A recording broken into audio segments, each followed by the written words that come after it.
복음 이러면 뭐 아주 굉장히 쉬운 말입니다.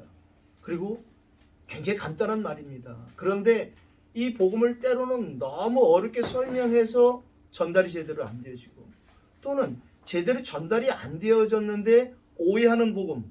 이래서 오늘 우리가 이 복음을 다시 한번 바울을 통해서 우리에게 주시는 제목처럼 나의 복음으로, 내가 복음이 아닌 나의 복음, 하나님이 나에게 주신 복음, 나에게 맡기신 복음, 나를 통해서 성취해 가실 복음, 나를 통해서 이 복음으로 사람을 살리고 후대를 살리고 또 시대를 살릴 그 복음, 오늘 그 복음 대신 그리스도가 나와 함께 하시는 임마누엘이 확인되어지는 이 예배가 되기를 예수 그리스도 이름으로 축복합니다. 이게 다거든요. 사실은 막 내가 믿으려고 막 믿습니다 해서 쌍시 기르려고 침튀어가면서 믿으려고 되는 것이 아니라 하나님이 나에게 이 복음으로 오셨다는 거예요. 우리가 지금 이 자리에서 예배드린다는 이 자체가 복음이 우리에게 주어졌다는 사실이고, 또 우리가 설령 예배를 잘 못 드리고 우리의 신앙생활에 실수하고 여러 가지 있을지라도 우리는 흔들려도 하나는 흔들리지 않는다는 그 복음의 능력이 오늘 회복되기를 예수 그리스도로 축복합니다. 복음이 하나님께서 나에게 맡기시고 주셨다라는 이 믿음이 하나님의 은혜로 회복되어진 것이 구원이고, 언제 그 이 복음이 나의 복음으로 회복되어지고 누려지느냐? 기도하면 돼요. 잘하고 못하고 많이 하고 세게 그게 상관없거든요. 내가 하나님 앞에 내 문제를 고할 수 있다는 것. 하나님 내 모든 형편을 다 알고 계시기에 나는 하나님 앞에 부복하고 나갈 수 있다는 자체가 기도인 것입니다. 뭐 우리가 계속 잘 들어서 알고 있잖아요. 하나님은 우리에게 쉬지 않고 응답하신 하나님이시니 우리가 쉬지 않고 기도하면 된다는 거예요. 심지어는 한 달에 한 번 기도해도 하나님은 한 달에 한 번만 응답하신 하나님이 아니시잖아요. 오늘 우리에게 복음으로 말미암아 이 복음이 계속 우리에게 진짜 성취되어지는 복음 되어지는, 내 한 몸도 살리지 못하고 민폐 끼치고 살 수밖에 없었던, 상처 주고 상처받고 원하지 않게 나는 잘해주려고 했는데 상대는 내 잘함을 가지고 상처받고, 또 아흔아홉까지 잘해주다가 한 가지 못해준 것이 아니라 내가 모르고 안 해줬는데 그거 가지고 원망하는 그런 상처 주고 상처받고, 그런 것에 나 또한 상처받는 이러한 삶 속에서 절대적인 하나님의 곁을 떠나버린 우리의 영적 상태 때문에 결국에는 자꾸 비교의식 속에 상대적으로 살아가는, 내가 상대방에게 잘해주는 만큼 상대는 나에게 잘해주길 바라는 이런 속에 살던 우리가 절대 은혜 가운데 들어와 있다는 사실이 우리에게 하나님이 주신 복음의 결과치라고 생각합니다. 우리는 지지난주부터 로마서를 보게 되었는데요. 지난주에 우리가 로마서를 1장 후반절을 좀 살폈습니다. 결국에는 복음이 없는 사람들, 복음을 오해하고 있는 사람들에 대한 이런 부분들을 우리가 살폈는데요.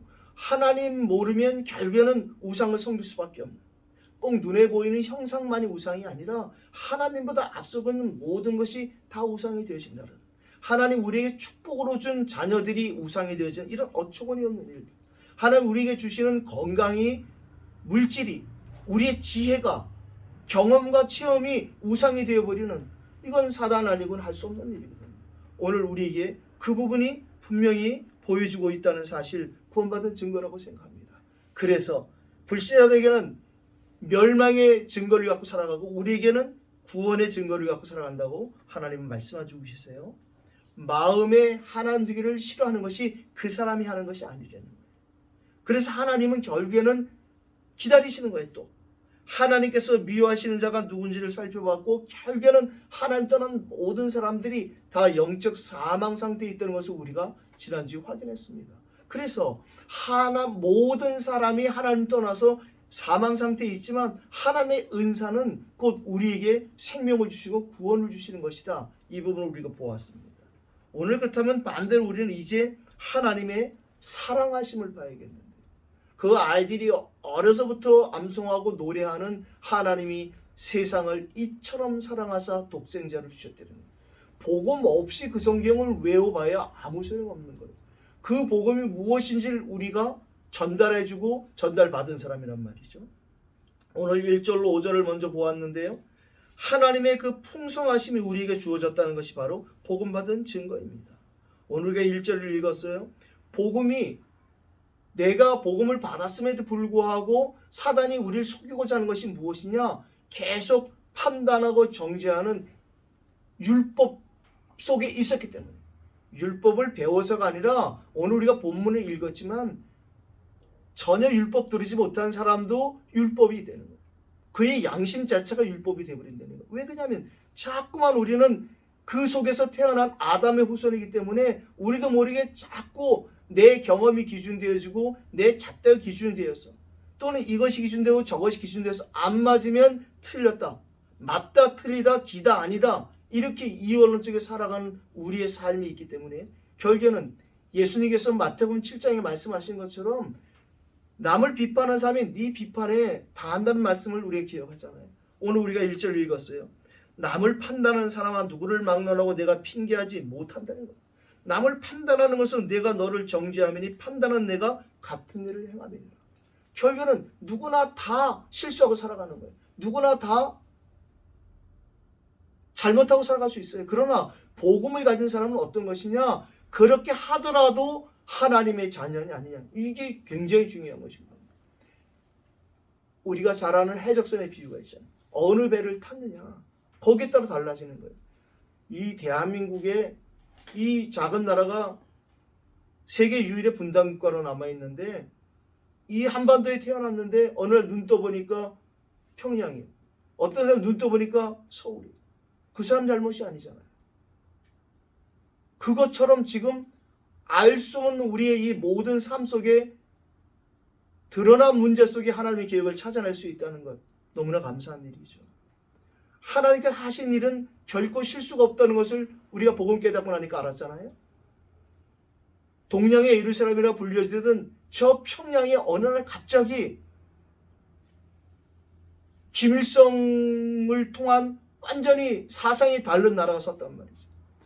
그 나라에서 절대 종교는 아편이다 해서 모든 사람을 탄압하던 김일성의 어머니 이름이 김반석이라는데, 예수 믿는 그 집안에서 그 김일성이라는 사람이 머리 좋고 뭐 똑똑하고 다 좋은데 복음을 못 들은 거예요. 결국엔 그래서 그 사람이 종교를, 기독교를 탄압하고 멸시하는 이런 가운데에 이 대한민국이 나만이 복을 받은 거예요. 그 사람들이 전부 일로 피난 내려온 거예요. 여기 와서 한국에 지금 이 세계복음 하시는 교회를 세운 근간이 다 그분들이거든요. 그런데도 불구하고 이 남한에 있는 교회들이 저 북한을 에게 빚진 그 부분을 놓치고 있다면 우리는 너무나 손해보는 것이죠. 저 미국의 선교사님들이, 저 영국의 선교사님들이 목숨 걸고 이곳에 와서 복음을 전한 그 일 때문에 우리나라가 이렇게 되어졌다는 이 사실을 우리는 놓쳐서는 안 되는 것이죠. 오늘 하나님의 그 풍성하신 판단과 정죄의 함정은 다른 것이 아니라 그 사람이 나빠서가 아니라는 거예요. 사탄의 속임수입니다. 사탄의 특기 중에 하나가 자꾸만 비교의식 주거든요. 예전에 있었던 비교의식을 지금도 복음 안에 상처가 치유가 안 되어지니까 계속 비교하고 정죄해서 나보다 좀 난 사람이 있으면 그 앞에서 괜히 기가 죽고, 나보다 못한 사람이 있으면 또 그 앞에서 목에 힘이 들어가는, 이게 전부 다 그리스도의 안에서 모두가 다 형제 자매라는 이 부분을 놓쳐버리는 것이라고 생각합니다. 제가 자주 얘기하잖아요. 제가 성도인 목사입니다. 그 얘기하잖아요. 지금 우리 모두는 다 하나님의 자녀로서 각자에게 하나님이 계획하신 일과 시간표 속에 직분과 직책을 주고 일을 해나가시는데, 이걸 놓쳐버리니까 자꾸 어떤 뭐 계급식으로 생각하고, 어느 교회에서는 장로 피택이 되어졌다가 장로 피택이 안 되어지니까 계속 나중에는 자기보다 후배들이 계속 장로가 됐는데 안 되니까 결국엔 그분이 눈물 머금고 교회를 떠나가더라고요. 안타까운 일이죠. 그 하나님의 계획인데 또 그거 좀 주지. 누가 우스갯소리를 얘기하잖아요. 장로교회의 장로가 희귀하다고. 참 안타까운 일이죠. 그런가 하면 또 어느 교회는 전부 다 장로를 세우더라고요. 그것도 웃기는 일이고, 중요한 것은 하나님의 복음이 우리에게 찾아왔다. 예수님이 처음 오셔서 하신 메시지가, 세례요한이 처음 와서 한 메시지가 회개하라 천국이 가까웠느니라, 이 말은 그리스도를 통해서만 이 땅에서 우리가 살면서 천국 생활이 시작되어지고, 그래서 예수님도 마태복음 24장 14절에 이 천국 복음이 모든 민족에 증거되기 위하여 온 세상에 전파되리니 그제야 끝이 오리라. 저와 여러분들에게 이 땅에서 천국이냐 지옥이냐 결정나는 그 복음을 맡기셨다는 거예요. 이게 더 이상 우리에게 지식 자랑질이 돼서는 안 될 것입니다. 복음을 필요한 사람을 우리가 하나님께서 만나게 하시고 기억나게 하시던 우리는 먼저 기도의 축복을 누리는 새로운 시작되길 바랍니다. 복음이 나의 복음 되는 사람들의 특징이 뭐냐? 기도. 잘하고 못하고 오래 그런 것이 아니라 기도 못하게 되어 있습니다. 그런데 기도 안 하고 자꾸만 전도라는, 복음과 기도 속에 전도라는 증거와 축복을 주시는데 불구하고 자꾸 전도라는 행위, 열매 이런 것에 집중하는 사람들을 간혹 볼 수 있는데요. 저와 여러분들이 그렇지 않게 된 것 너무 감사합니다. 오늘 우리가 무엇을 알아야 되느냐, 이 부분을 나타 하나님 우리에게 알게 하신 것이 무엇이냐. 2절 보니까 이런 일을 행하는 자에게 하나님의 심판이 진리대로 되는 줄 우리가 알게 됐다.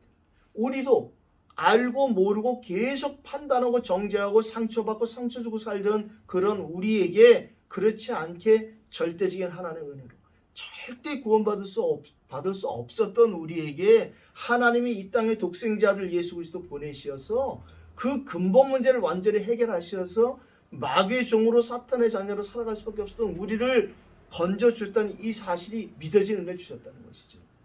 그래서 우리는 그 구원의 감사와 감격으로 오늘도 예배하고 승리하는 것입니다.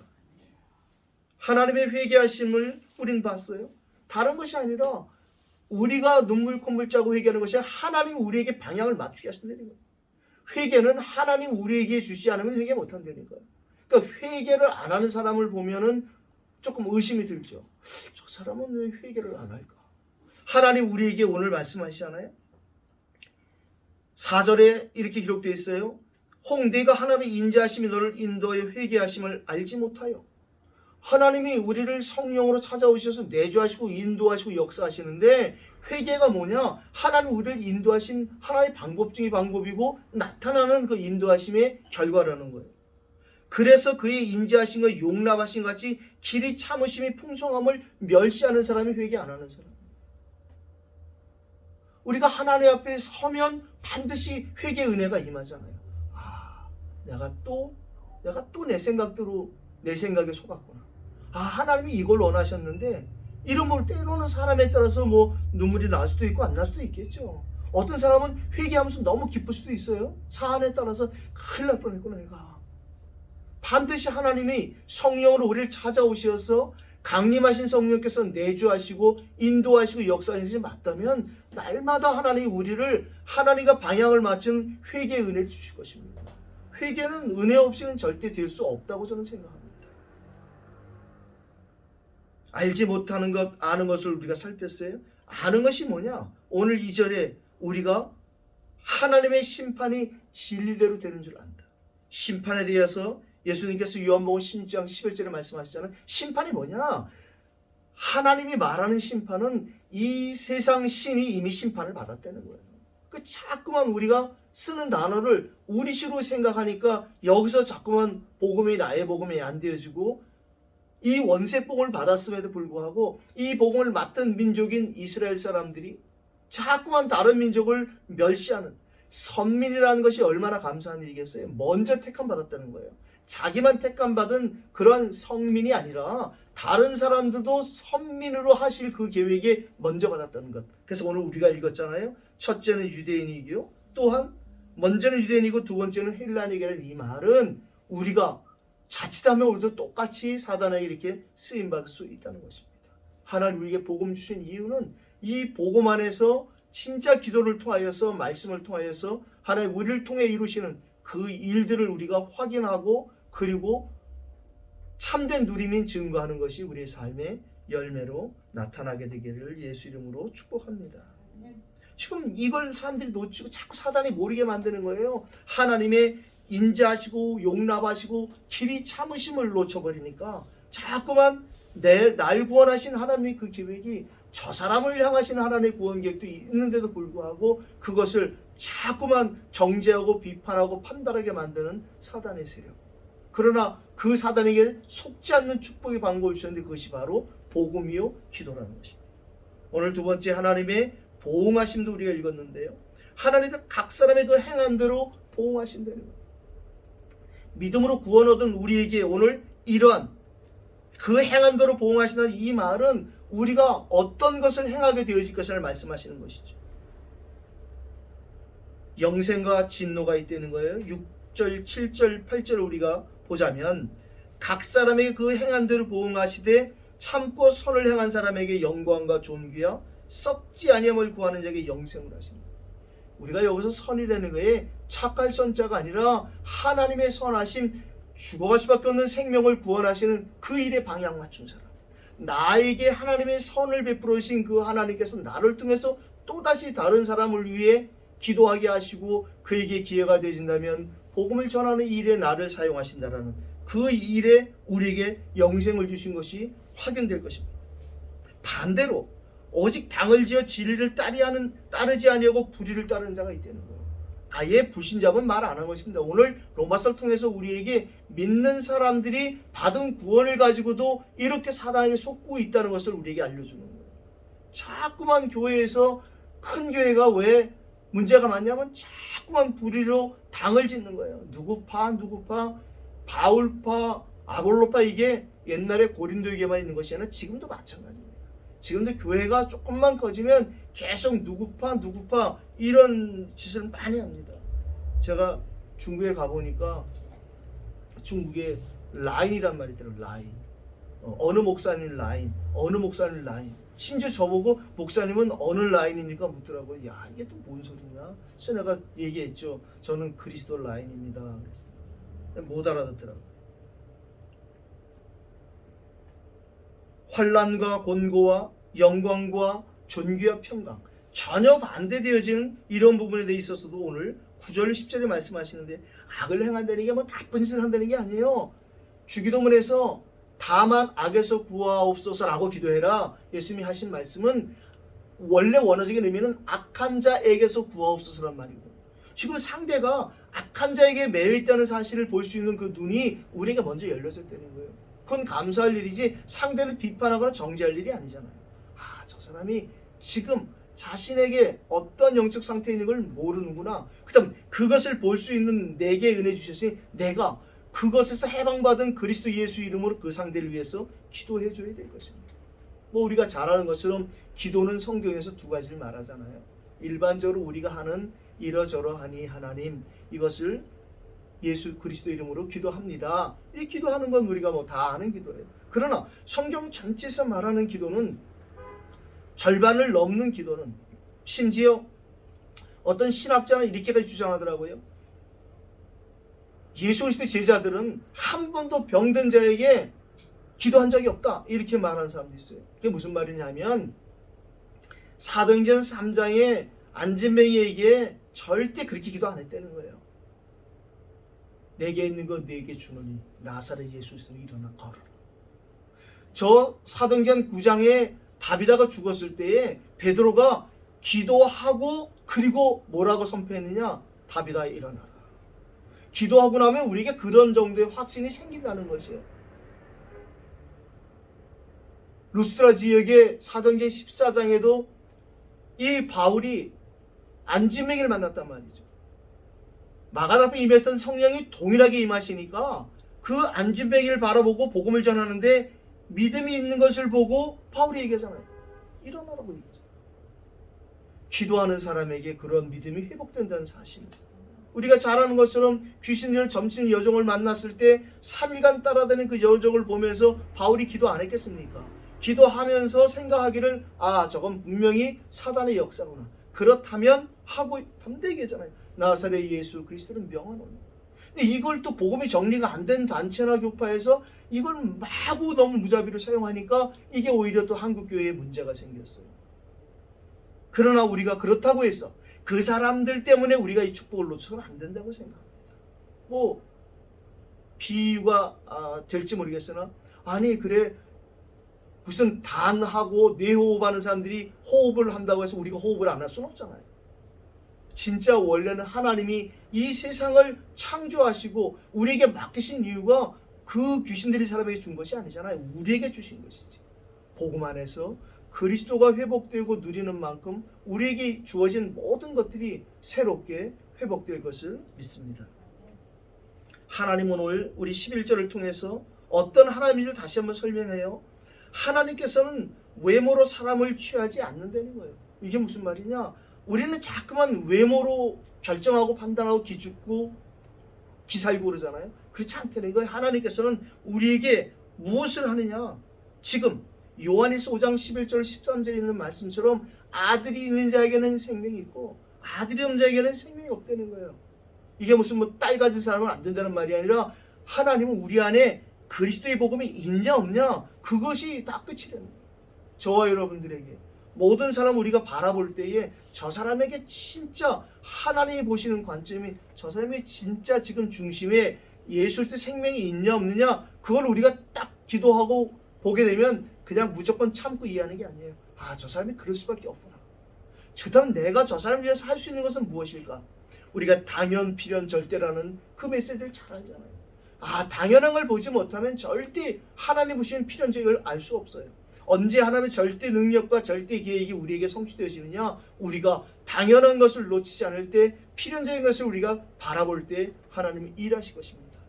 이제 12월 한 달 남은 2021년도에 우리에게 모든 것을 볼 때 특별히 사람을 바라볼 때에 그 사람을 향하신 하나님의 계획 중심이 보여지는 믿음의 눈이 열려지기를 예수 그리스도 이름으로 축원합니다. 하나님의 관심은 모든 민족 만민 땅끝이거든요. 그런데도 우리는 자꾸만 그게 아니고 동네 복음화. 그러니까 예수님이 얘기하잖아요. 이 동네를 다 다니지 못해서 내가 올 것이다. 그러니까 자꾸만 그 당시에 예수님 당시에도 그냥 동네 많은 사람들을 사단이 어떻게 속이냐면 내가 우리 식구도 구원 못하는데 내 새끼도 안 되는데 이게 속는 거예요. 하나님은 그걸 나머지 더할 것으로 우리에게 맡겨두시고 먼저 그 나라와 그 의를 구하려는 거예요. 이거 잘못 아니까 또 어떤 분들은 교회 너무 힘든데 빚내가지고 성교 나가더라고요.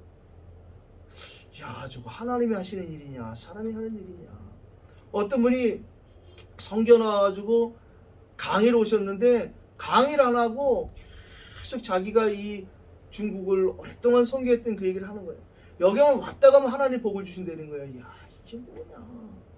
아니 강의를 와서 중국 이 사람들은 그 복음 들으려고 하는데 계속 알아보니까 이 사람 올 때마다 그 얘기만 한다고 하더라고요. 야, 그 하나님이 어떻게 하시는지 난 기도 안 했거든요. 하나님이 아예 그냥 시스템을 다 막아버리는 거예요. 신학원의 시스템 자체를 다 닫아버리시더라고요. 이제 새롭게 열어간 하나님의 시스템. 지금 이제 중국에 남은 시스템은 전도학교, 중대원. 그러니까 본부 시스템은 중대원밖에 없어요. 전도학교는 그냥 자체 시스템들이에요. 안에 이제 우리는 그걸 하고 있는 것이고요. 감사하게 우리에게 이제 본부 시스템 중에 가장 큰 시스템이 237 RTS라는 그 바탕으로 이제 지금 저희들에게 시작되고 있다는 사실 너무 감사하죠. 절대 진짜 그래서 저에게 왜 하나님이 나에게 왜 이걸 맡기셨을까 생각했더니 교무처장이 하는 일이 이 강사 배정하고 과목 정하는 거더라. 그 강사 오는 목사님들이 과목을 정하는 것이 아니라 교무처장이 그걸 정하는 거예요. 그럼 나머지 38학점을 어느 목사님에게 어떻게 배정할 것인가를 제게 하나님 맡겨주시니까 제가 기도해야죠. 그분이 뭘 메시지를 잘하고 그런 것이 아니라 기도하다 보면 하나님에게 이럴 때는 있어요. 저도 강사로 다녀봤잖아요. 어떤 때는 진짜 내가 준비하고 있던 거를 그 강의를 맡아달라고 때도 있어요. 어떤 때는 이걸 맡아달라고 해서 내가 그걸 준비하고 있는데 이상하게 다른 과목이 또 마음에 들더라고. 그래서 그렇게 그 성경을 좀 보고 있는데 갑자기 강의가 바뀌어서 그걸 하려는 거예요. 내가 그래. 하나님이 살아계실 뿐 아니라 나를 진짜 불꽃같이 지키고 보시면 알지만 그때마다 내가 그것을 더 확실하게 믿게 하시려고 하시는구나. 그런 생각을 하죠. 어쨌든 진짜 분에 넘치게 저희 교회가 그러한 신학교라는 이런 부분을 감당하는 큰 영적인 부담과 축복을 받게 되었어요. 여러분들의 기도가 필요합니다. 그냥 기도할 때 우리 전사님 버전으로 보자면 하나님 신학교요. 이분은 그렇게 기도한다고 옛날에 지금 모르겠어요. 그렇게만 해도 하나님이 안 돼요. 하나님 오늘 외모를 보시지 않고 중심을 보신다는 거예요. 이 복음이 모든 사람이 필요한 것이구나. 모든 민족 만민 땅끝 하나님의 계획은 세계복음화구나. 그렇다면 우리가 여기 지금 237과 5천족이 모여있는 국내 선교 중에 대단한 이곳에 우리가 여기서 모이고 예배드리게 하시고 그렇게 해서 이렇게 저렇게 지금 선교를 진행하시는 가운데 있다는 생각할 때마다 감사하고 또 굉장히 부끄럽죠. 오늘 세 번째 우리가 교훈을 삼아야 될 것이 바로 선민으로 택함을 받고도 이들이 하나님 앞에 범죄를 계속하는 선민 유대인의 범죄를 볼 때에 이제 지금 우리만큼 이 복음이 분명하고 확실한 단체가 없음에도 불구하고 우리도 이렇게 속을 수 있다는 거예요. 12절로 15절을 읽었는데요. 말씀을 맞는 선민의 큰 축복을 받고도 이들이 왜 이런 상황이 되어졌느냐? 망하고 심판받는 율법주의에 빠지게 된 것이 뭐냐? 기도 안 하고 전도 안 했을 때. 기도는 하는 것이 아니라 되어지는 거잖아요. 전도도 되어지는 것이라니까요. 우리가 진짜 말씀 속에 있고 말씀을 많이 읽자는 게 아니잖아요. 하나님이 내게 왜 이 말씀을 주셨을까? 이 부분 가지고 우리가 조금만 고민해도 하나님은 그 말씀 진짜 살아있어서 우리에게 그 말씀을 통해서 깨닫게 하시는 게 있어요. 그러니까 월요일날 이 주일 말씀을 월요일에 생각하는 거하고 화요일, 수요일, 목요일, 금요일이 다르다니까요. 금요일쯤 되어지면 더 분명하고 선명하게 강단을 통해 주신 말씀이 저와 여러분의 축복의 말씀, 능력의 말씀이 될 것을 확신합니다.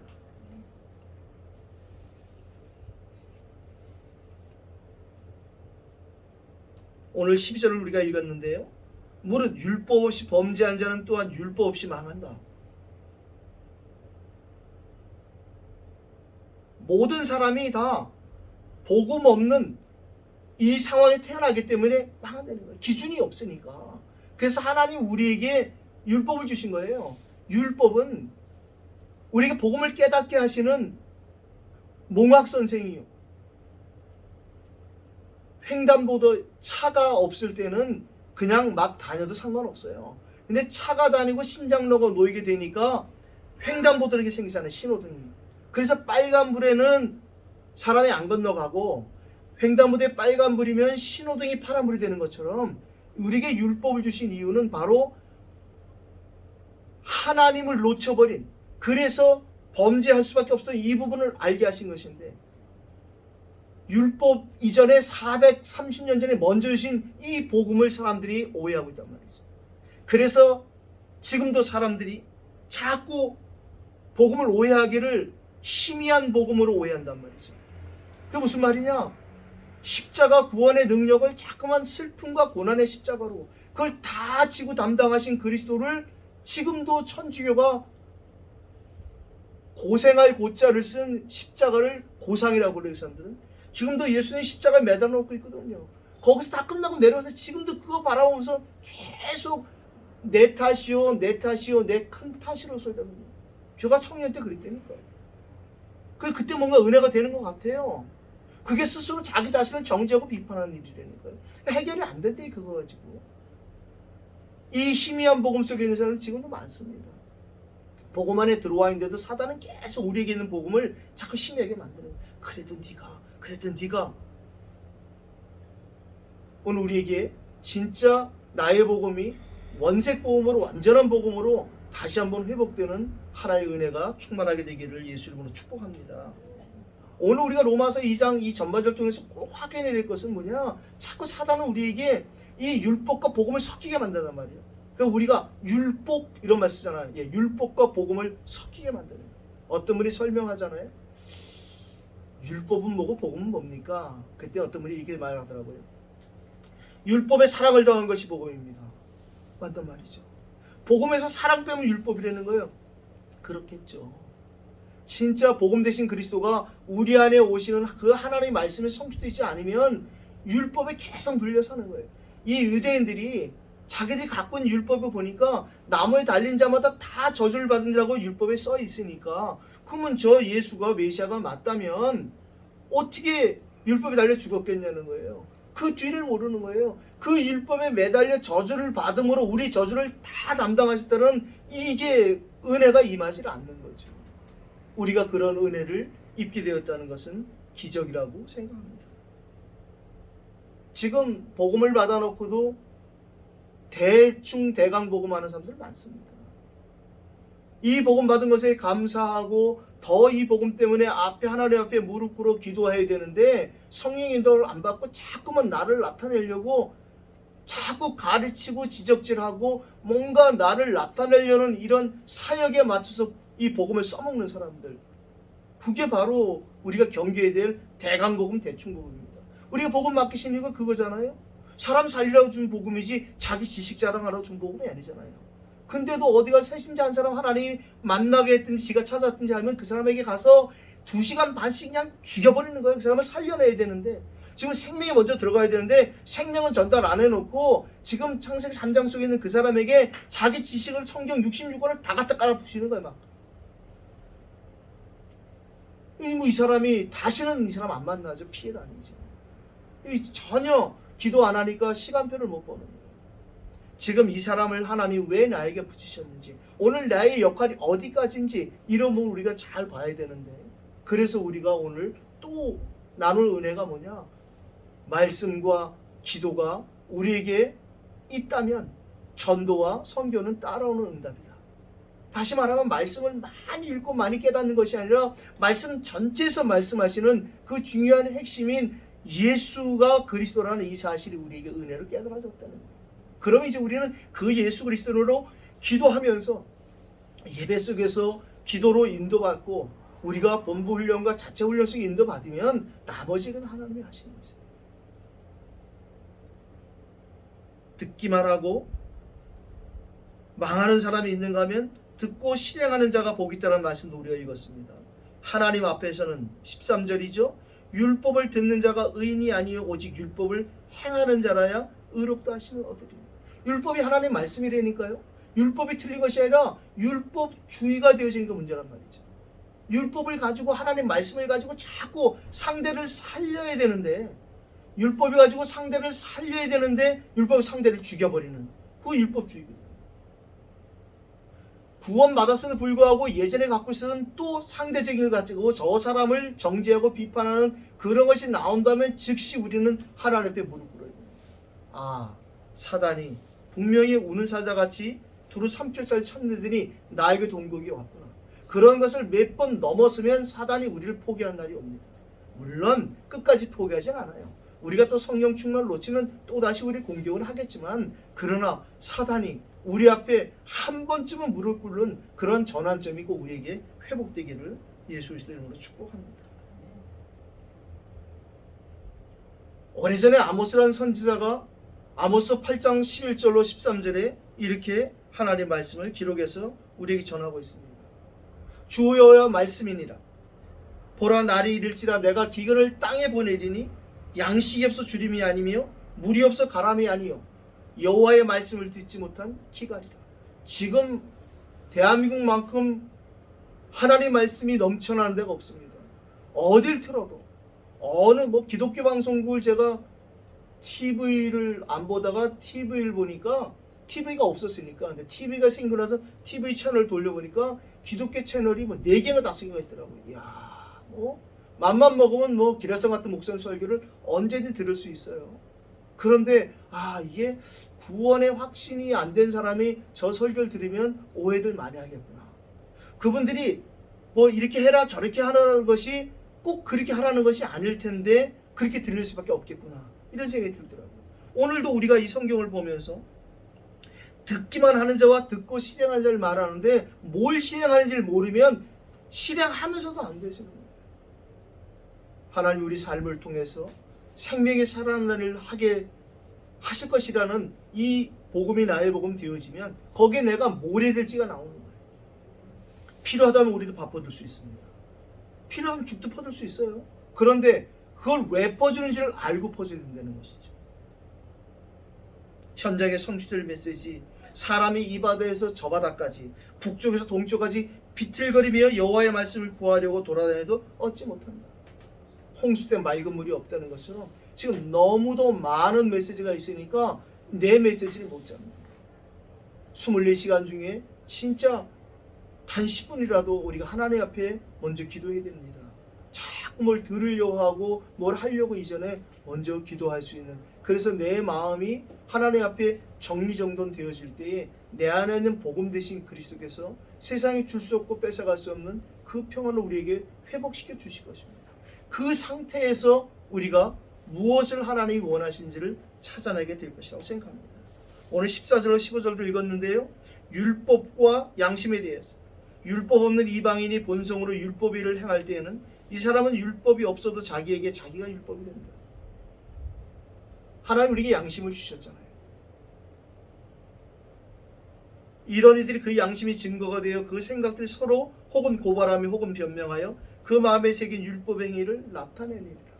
그런데 복음이 없으면 율법만 가지고는 결국에는 답을 제시 못하는 거예요. 방송국에서 많은 프로그램을 통해서 이런 문제 저런 문제를 드러내잖아요. 그런데 답을 못 줘요.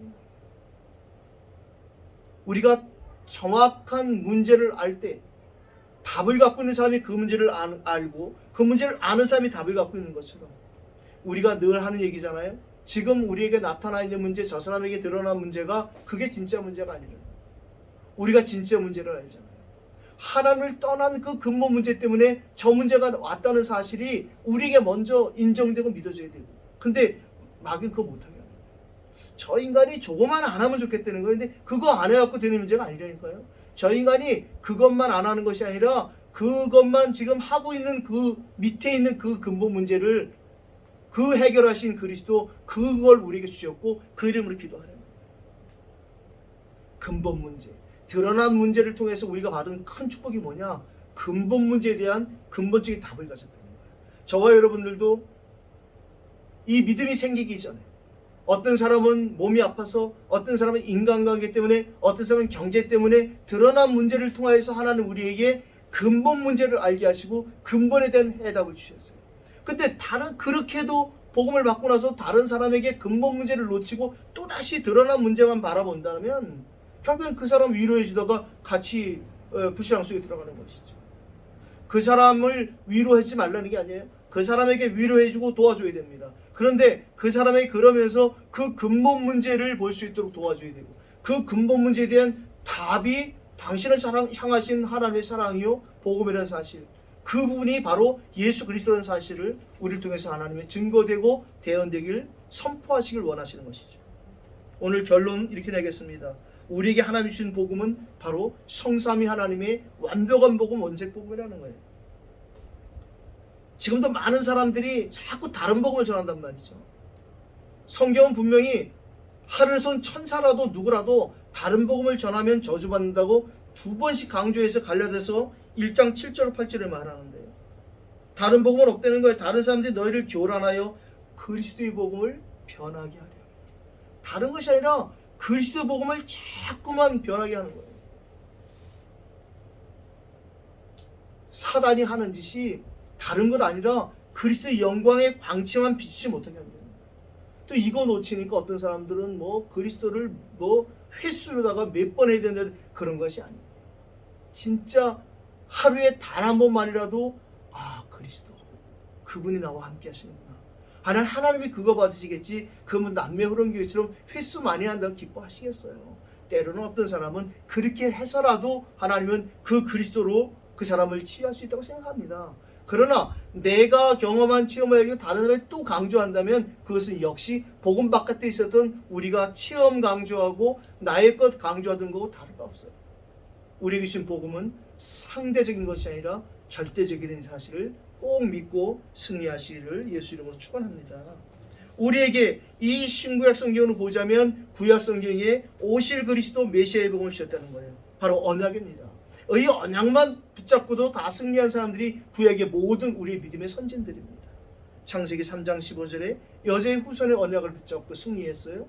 출애굽기 3장 18절에 다른 것으로는 절대 안 되고 피자사로만 출애굽할 수 있다는 이 사실을 믿은 사람들이 승리한 것입니다. 바벨론 포로 아수리의 저런 시달림에도 불구하고 하나님이 주신 그 언약은 여자의 후손을 약속하셨다는 거예요. 그분이 오셨는데 바로 그리스도의 성취의 복음입니다. 아들을 낳으니 이름을 예수라 하라. 이는 자기 백성을 저희 죄에서 구원할 자입니다. 우리가 무슨 죄를 졌냔 말이죠. 하나님 떠난 근본 문제인 그 원죄의 문제, 그걸 해결하신 분이 바로 그리스도라는 이 사실, 이게 우리에게 믿어있다는 것은 너무 감사한 일이죠. 그래서 그분이 오셔서 하신 일이 바로 임마누엘, 하나님이 우리와 항상 함께 하신다는 이 사실을 우리에게 성취하신 거예요. 그럼 우리는 그 약속을 믿고 그 이름으로 기도하면 되는 거예요. 당장 아무 일이 아니라 그건 상관없다니까요. 우리가 기도할 수 있다는 자체가 믿음의 고백이요, 믿음의 행위에 따라오는, 오늘 말씀하시는 선한 일을 행하는 것, 가장 귀한 선하신 하나님을 바라보는 것, 기도라고 생각합니다. 이 형편없었던 베드로가 예수님을 주로 그리스도로 고백하는 이 은혜를 받았어요. 우리가 잘 알잖아요. 사도행전 2장의 성령의 강림 사건이 되기 이전에는 암만 고백하면 안 되는 거예요. 그러니까 예수님이 마태복음 16장 20절에 아무에게도 말하지 말아라. 말한다고 될 일이 아니라는 거예요. 그럼 우리가 교회 오라고 전하는 게 맞겠어요? 그 사람은 현장에서 복음을 전해 생명을 살려내는 게 맞겠냐는 말이죠. 저와 여러분들에게 오늘 이 원색 복음이 나의 복음이라는 이 사실을 꼭 잊지 않길 바랍니다. 나의 복음은 다른 것이 아니라 증거와 선포의 복음입니다. 막 떠들어라 그런 것이 아니라 하나님이 내게 증거를 주실 것이래요. 증거 올 때까지 가만히 있는 것이, 그것이 복음 가진 전도자의 삶이라고 생각합니다. 우리에게 하나님은 말쟁이 되길 원치 않는다니까요. 막 가서 말로 다른 사람 괴롭히고 너 이거 모르지 내가 그렇게 원하는 것이 아니라 하나님 우리에게 오직 성령이 임하시면 증인이 될 것이라고 말씀하셨어요. 내게 하나님 주신 증거가 생기면 이 증거 때문에 나를 찾아올 사람들이 먼저 생길 것입니다. 내가 말하기 전에 나의 말을 듣고 싶어하는 사람을 하나님이 붙여주실 것입니다.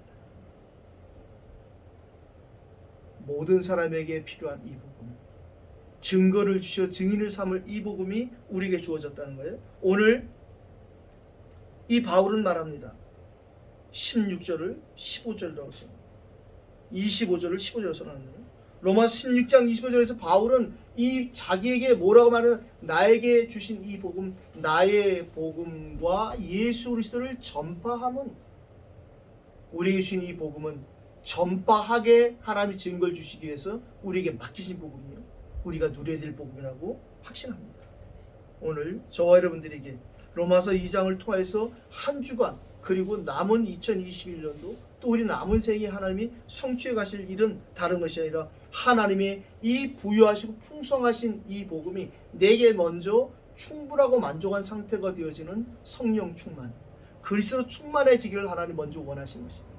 다른 사람에게 말하기 이전에, 다른 사람에게 자랑하기 이전에 내게 먼저 이 복음이 뿌리 내려지는, 내 것이 되어지는 그 기도가 오늘도 회복되어지기를 예수 그리스도로 축원합니다. 오늘 주신 말씀 붙잡고 우리 한번 기도하겠습니다. 진짜 성령께서 나를 인도해 주시옵소서. 오늘 이후부터 내가 진짜 성령의 인도만을 받게 하옵소서. 우리 같이 언약 붙잡고 한번 기도하시겠습니다.